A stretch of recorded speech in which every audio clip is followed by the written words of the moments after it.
What is going on, everybody? Brett here, and we're back today playing some more Total War Warhammer 2 on my YouTube channel, Good Talk Gaming. Today we're going to be playing an awesome 3v3 that I did with a good group of guys. It's our second game. We ended up playing two, and I wanted to cast this one first because I thought it was important to show how my allies and I adapted and overcame. And I'm going to break that down as we get into the game. The map is going to be Blue Reach River, and I'm going to be playing as the Dark Elves. And if you're looking at my build and wondering what the heck is he doing, it'll all make sense in just a second. So in the first game, guys, which was on the same map, our opponents, same opponents, we had the same team, and they decided to take this hill pretty hard with lots of artillery, lots of missile troops, and it was difficult for us to dislodge them. Without any spoilers, I may end up casting that game. But we fully expected them to do it again based on their race selection.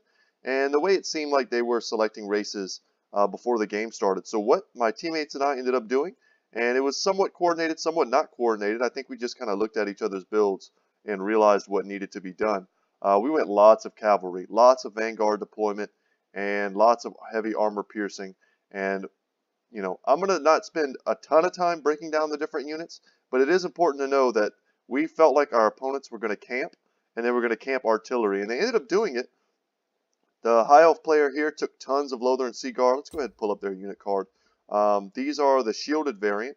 So he's got a great back line of this. I actually love this tactic. And even more in the forest here. So what is that, like 9 in total? That's an unbelievable amount. He has a princess up on I think this is a Star Dragon. Yes, it is. So the most powerful variant of the Star Dragon. And she's just going to be up in the air shooting her bow. The Empire player decided to take care of the artillery for his teammates. 4 great cannons here in the back. I don't think any of these are the Hammer of the Witches. Nope, they are not. And he's going to be protecting them with great swords, halberds, and Karl Franz is way out here on the flanks and doing a bit of scouting. He's on his warhorse, so he'll be able to scoot away from any danger that comes his way. And he's got some handgunners hidden up here in the forest. In addition to some units we were very nearby at the beginning of the game, the Demigryph Knights. So these are standard Demigryph Knights, which are great versus infantry, and these are the ones that are good against cavalry or large targets, the variant that has these halberds here. So they are deployed in the woods. They are hidden from us, but just as they are hidden from us, so too are we hidden from them. Our vanguard deployed Dark Riders, in and amongst our allies Night Goblin Squighoppers, which are once again meant for infantry. Forest Goblin Spider Rider Archers, which do great poison damage, and 2 groups of those. All of us together, these 6, very lightly armored, altogether pretty weak cavalry units, we may be able to get on top of these Demigryph Knights and swarm them, especially because one of them is the anti-infantry variant, and is going to have a hard time dealing with other forms of cav. You'll see here, we deployed on this side of the map because we honestly believed they were going to take this hill once again. The hill is such a good position on this map for artillery that we just couldn't see them deploying any other way, and they did surprise us. So we're going to have to adjust. My build in particular, I went with 4 of the Reaper bolt throwers here, and I was looking to counter skirmish. We can go ahead and slow-mo it just a bit. Counter skirmish their artillery with mine and give them something else to shoot at that wasn't going to be all of our combined cavalry. So my lore choice, didn't mean to do that. Let's pause it again. My lore choice is going to be pivotal this game. And without any major spoilers, you probably see it in the title of this video, but Malekith is going to be, without a doubt, hands down, MVP. You can't stop this man. 2 armored velociraptors. Yeah, can't stop him.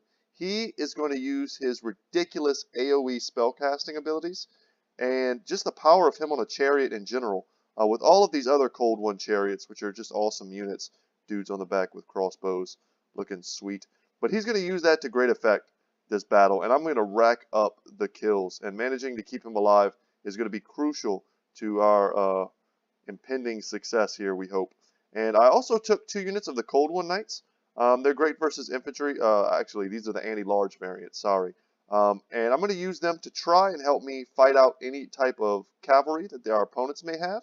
And in a pinch, you get these guys in a rear charge with this much armor piercing and weapon strength. They also cause fear, and they're going to do a ton of damage to an infantry unit, and they're also just going to be absolutely fine at doing that as well.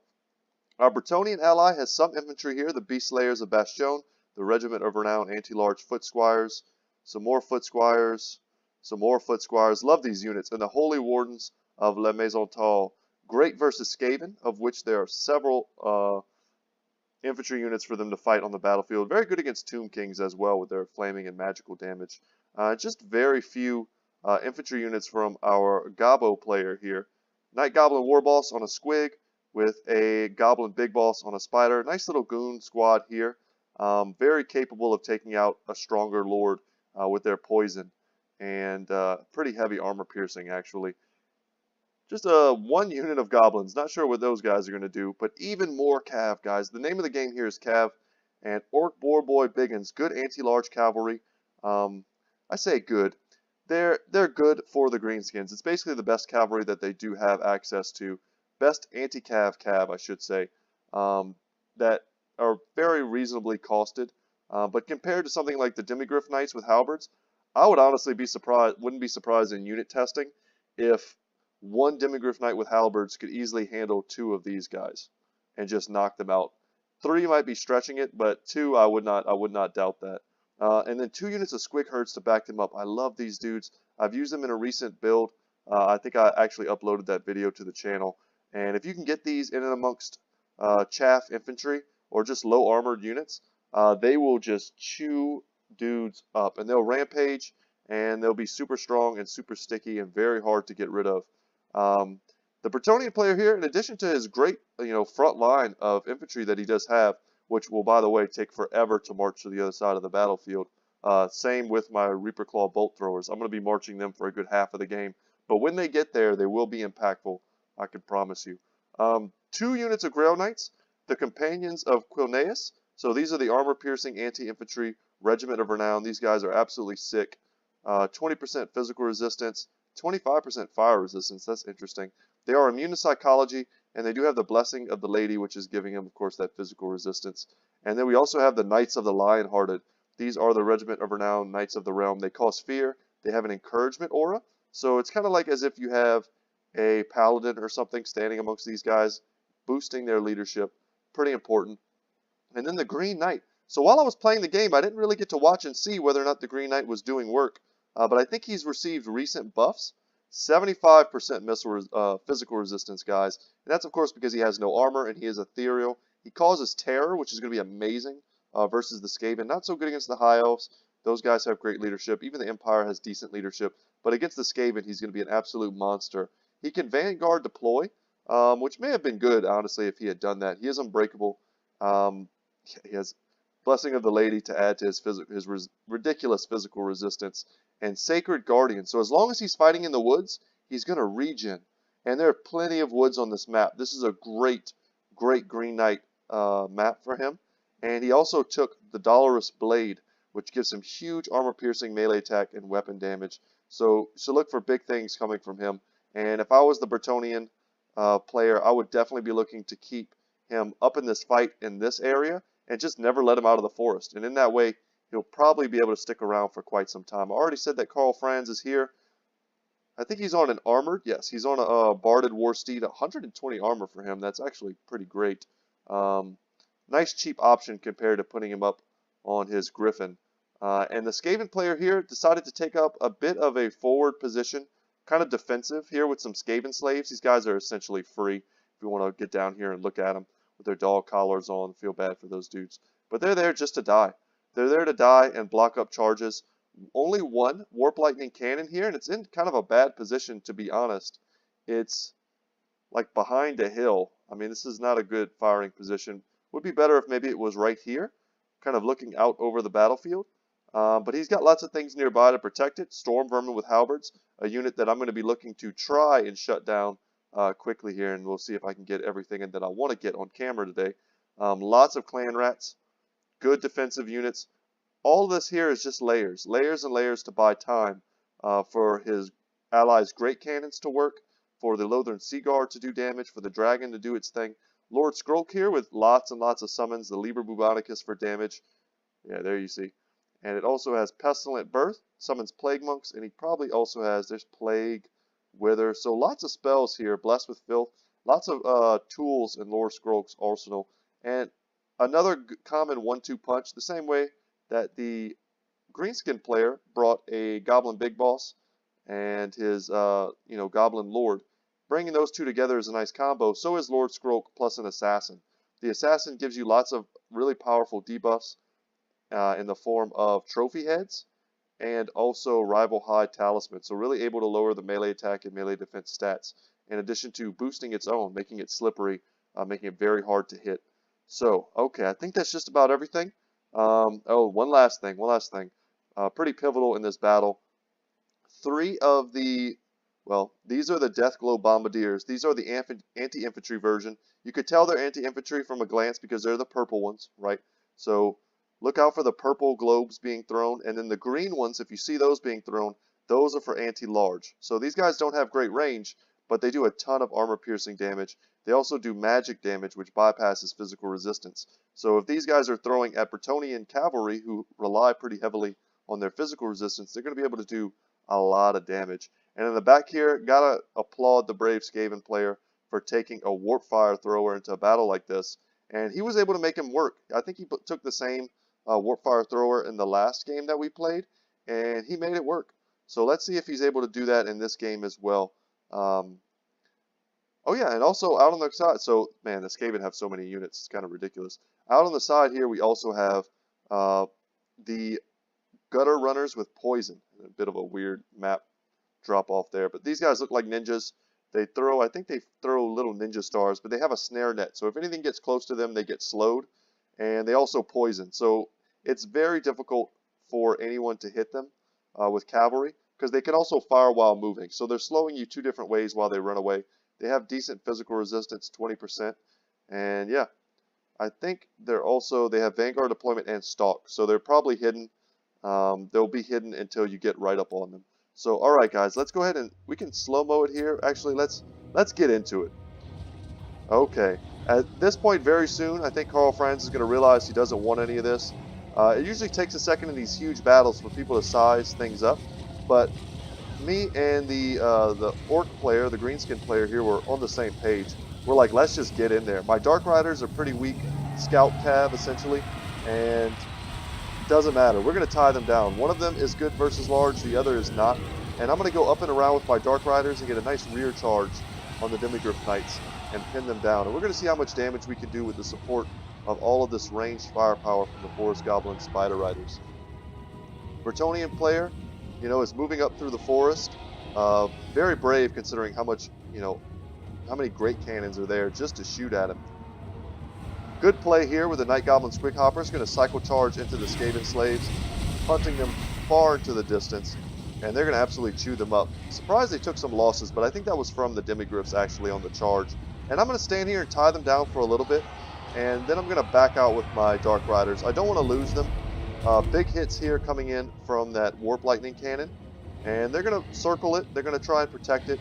The Princess is coming out to try and aid, probably with her bow. She has 180 range. She can just park above the battlefield and shoot. Meanwhile, I'm moving forward with my Cold One Chariots. I'm pulling back my Dark Riders. My Greenskin ally had a large contingent of infantry. Man, I can't believe I missed this. Sorry, guys. But 3 units of Nasty Skulkers, Night Goblin Fanatics, and then the Warlord's boys who are Armor Sundering Fanatics. And we can take a quick second to look at them because they're pretty cool unit models. These guys with their pointy hats and their cool little shields. But they do poison, and they can actually throw out spinning, death-dealing goblins in a nice AoE to try and they do lots of armor piercing, and they often can get tons of kills. And the Nasty Skulkers can drop smoke bombs that slow down their enemies. So here we go. One of these Demigryph Knights has been detached. It's the anti-infantry one, so that's honestly pretty bad. And they're being kited into oblivion by the poison damage of these Forest Goblin Spider Riders, and they're not going to have the best time. It's at this point the Warp Lightning Cannon switches over to my Dark Riders. Not my highest priority, unit by any means. And oh man, I missed a great charge here from the Bretonnian player into these Lothern Sea Guard, which I think were braced because they are the spear variant. There's halberds here. This is not going to be a great fight for them, but they do a ton of damage on the charge. Look at the HP loss here. The Green Knight gets in there, and he's going to take some damage as well. Probably was taking cannon fire at the very beginning. But he's going to be heavily supported by the Orc 4-boy Biggins, who are going to get in amongst the gutter runners, who probably weren't placed on skirmish mode, so they're not going to be able to run away. They're also near the edge of the map, so if they get broken, they're going to be forced to run off the map. My Reaper Claw bolt throwers are being sent here to try and get into range to be effective this battle. Albrecht de Bordelot is, I think he's walking? Yeah, on foot. That's unchivalrous. Very unchivalrous. I don't want to look at that. You see here my Velociraptors, my cold ones, are getting in amongst there. A beautiful blade wind goes off on these. These are just clan rats with shields. Does a ton of damage. Also nicks the halberds, which is kind of what I was going for. I think I also missed, I got a decent gaze of Malice. Great skill on Malekith. Kind of a tier-shaped ability. And the Lothern Sea Guard are now turning and firing on the retreating Knights of the Lionhearted. The Wa has been popped, giving us great charge bonus. And I'm sending in my Cold One Knights here. We should be able to just break off these clan rats. Very damaged already. And with the support of the Night Goblin Squig Hoppers, my Cold One Chariots are just in and amongst the Skaven, causing fear, causing them to rout. And I'm going to be very careful this game to try and chase off every routing Skaven unit that I see. And at this point, you know, we're kind of overextended a bit with our cav, with our chariots, but have no fear, the goblins are here. And the Bretonnians are slowly walking up. A Soul Stealer going off here from me. Itchy Nuisance from the Goblin player. And that's going to be lowering a lot of the stats in an AoE, but my Malekith here was taking a lot of damage. So I decided to pop a Soul Stealer on this group of units here, some of them quite elite, and do some damage to them and heal him up because he's going to have a bit of a fight on his hands with Lord Scrope.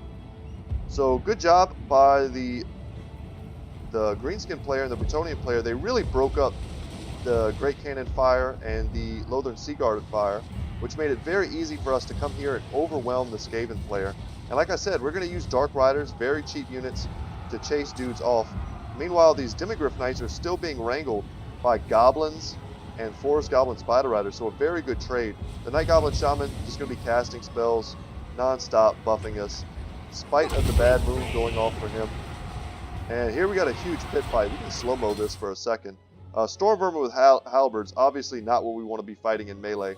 But we're going to get some buffs here. I think Malekith ends up popping Stand Your Ground, giving me some melee defense. But all of our dudes are currently rampaging, which is a downside of having, you know, strapping your chariots to Velociraptors. I don't have control of them anymore. Very good play from the Skaven player. And yeah, so we're kind of locked in here now. Murderous Mastery, or Murderous Prowess, has procced. Blessmith Phil going off, but just a second too late. The Storm Vermin with halberds have broken, and they're not going to get any of the benefit of that buff.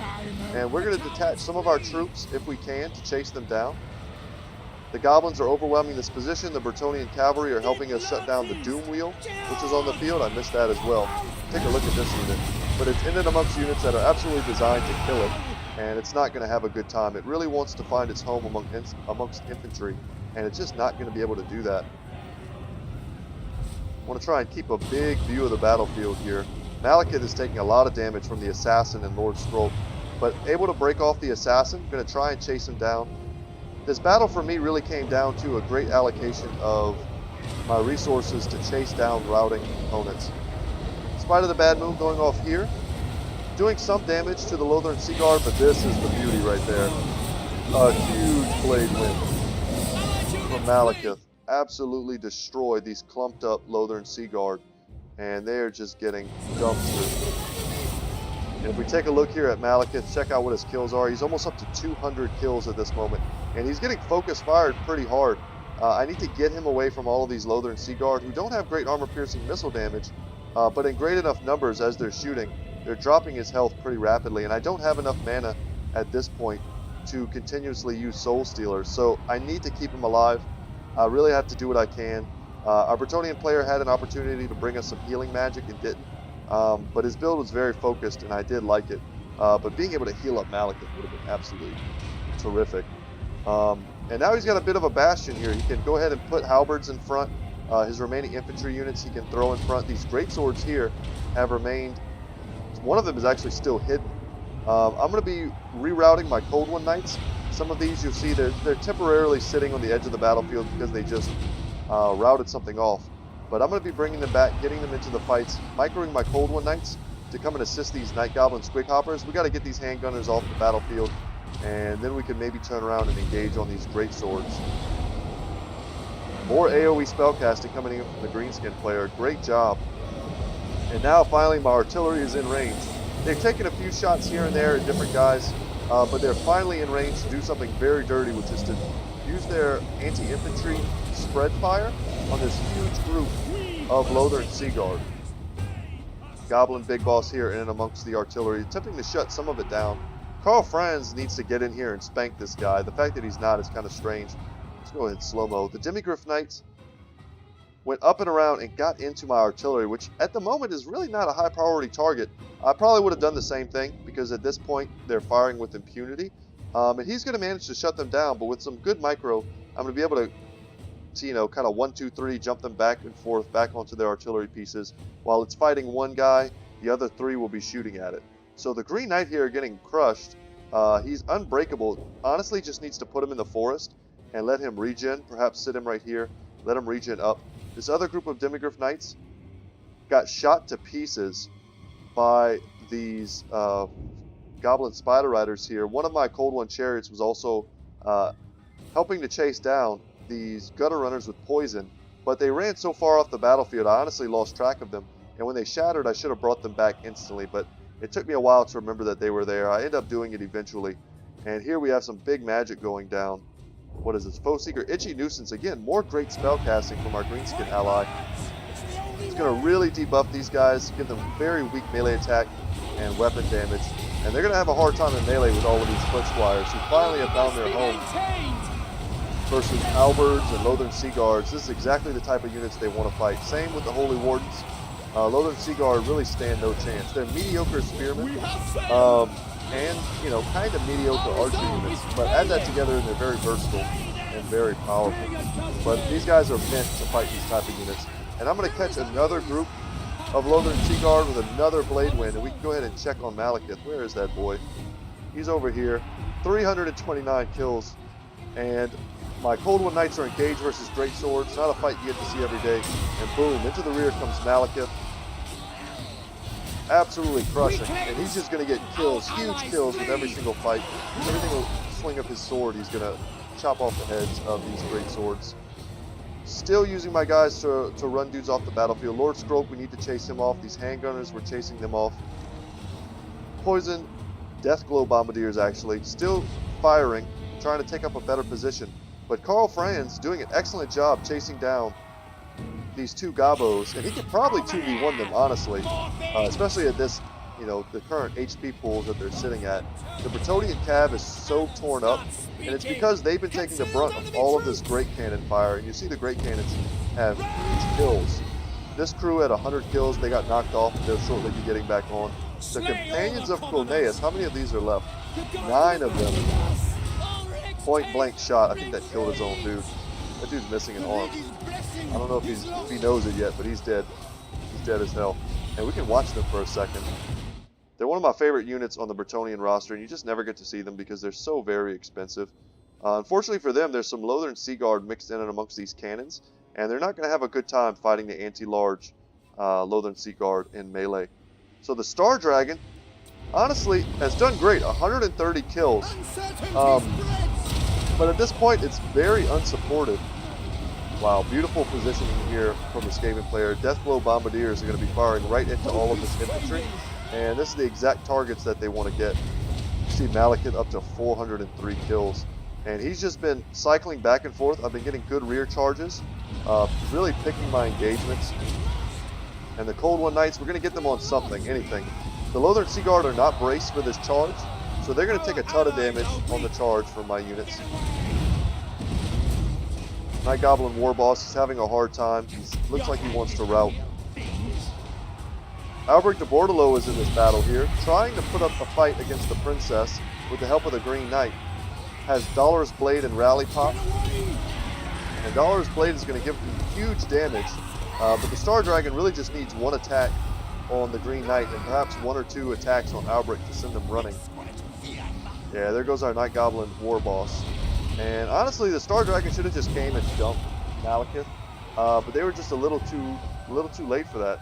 He got all of the value that I needed him to get. All of his winds of magic were expended, and there's still some cav running wild in the back. Albrecht is still pretty healthy. I've managed to chase off just about everything that routed. Managed to shatter everything. And kind of sucks that the battle couldn't continue for just a bit longer because the Star Dragon was still somewhat healthy, and so was Karl Franz. I would have loved to see some sort of last stand, because to be honest, we can go ahead and look at the unit cards here. I had no HP left on Malekith, right? My Bretonnian ally, the Green Knight, was about to die. Albrecht was on foot, not very effective, you know. All of the hard-hitting Bretonnian cavalry was just about out of the picture. And of course, the Night Goblin War Boss was shattered off the battlefield, and the Goblin Big Boss couldn't, you know, possibly stand up to fight. So I think if they'd have gone back-to-back, shoulder-to-shoulder with Karl Franz and the Star Dragon here, with whatever troops they could muster, I didn't even notice these guys were all rank 9, so they were pretty decent melee and range combatants for sure. But had they gone back-to-back with whatever they could muster, they might have been able to focus out Malekith. Then our leadership fails. You know, you focus out the Green Knight, and there's a whole like huge balance bar shift. So there's definitely some different ways it could have gone. The Demigryph Knights did great for the Empire. The Great Cannons were online almost the entire time, and Karl Franz managed to not get himself killed, which is rule number 1 in 3v3s where anything can snipe you. Lord Skroak didn't have the best time. We were able to, with the help of our allies, really swarm the Skaven and prevent them from getting almost any value from their army, really. I mean, so many zeros here. At the end of the battlefield, the Deathglow Bombardiers were able to sit and shoot with impunity at all of our Bretonnian allies' infantry, but it was just a little too late. Let's see here. The Princess Star Dragon got great kills. No doubt they did some good breath attacks during the course of that battle. Good use of cavalry from Cooked Grenade. Very good job. Getting in there quickly, recognizing the vulnerability of the Lothern Sea Guard, and wanting to shut down the artillery ASAP. And very good also micro from our greenskin ally, Miro Nava. Good job. Good use of Vanguard deployment. With a little bit of help from me, we were able to overwhelm the back lines and chase things off. The infantry did a good job, arrived just in time to support my Cold One Knights, and yeah, just all around great micro. You got to have good micro to use this much cav, as much cav and chariots as we took this game. And yeah, my Cold One Knights racked up the kills. I really chose my targets well. I didn't want to run them into, you know, spear units or put them in positions where they were running into braced targets. So I was able to keep them alive. I was able to get them to get their full value because they're DPS machines. They're not tanks. You know, in some other infantry, or cavalry I should say, like Grail Knights, they're tanks, right? You can run them in, you can expect them to do damage. They'll absorb a ton of damage. Grail Guardians even more so. They're even tankier than the Grail Knights. But these guys are not. But they will do more damage if you can help keep them alive. And I didn't put any of these chevrons on these dudes before the battle started. 360 kills got him 3 chevrons. And I was able to make my Reaper Bolt Throwers relevant throughout the battle, despite their awkward positioning. And my chariots did fine. They helped to rout off the Skaven quickly. But as I said in the beginning, guys, MVP Malekith all the way. 409 kills. You know, some of that was Skaven in the beginning. I got some great Gaze of Malice that I didn't really get a chance to showcase. But I was able to take out a lot of Skaven with that, plus the Blade Winds in the beginning. And of course the Soul Stealer too, not to mention just the power, the sheer power of his chariot. But in the late game, he also killed a heck of a lot of great swords. He also killed a ton of Lothern Sea Guard with that really impressive. I think I had 2 really good Blade Winds on just Lothern Sea Guard, and I racked up like 150 kills on one of them. So anyway, guys, that's the power of Malekith in a 3v3. He has the AoE armor-piercing spells that you need. So consider bringing him if you're ever considering playing some Total War Warhammer 2 and you want to do a 3v3 and have some fun. So alright guys, without any further ado, once again, my name is Brett. My channel is Good Talk Gaming. I hope you enjoyed this video. Big shout out and thanks to everyone who played this game with me. They were all very polite. Some of them ended up subscribing and checking out the channel. So if you're watching right now, thank you very much. I appreciate every single sub that I get. I'm a small YouTube channel. And if you're watching right now and you're considering subbing, please do. It helps me out and lets me know that I'm doing a good job. Nobody pays me to do this. I do this for fun and because I love Total War Warhammer 2, and the community has always been great and they've always been good to me. So, alright guys, I will catch you in the next one, and see you later.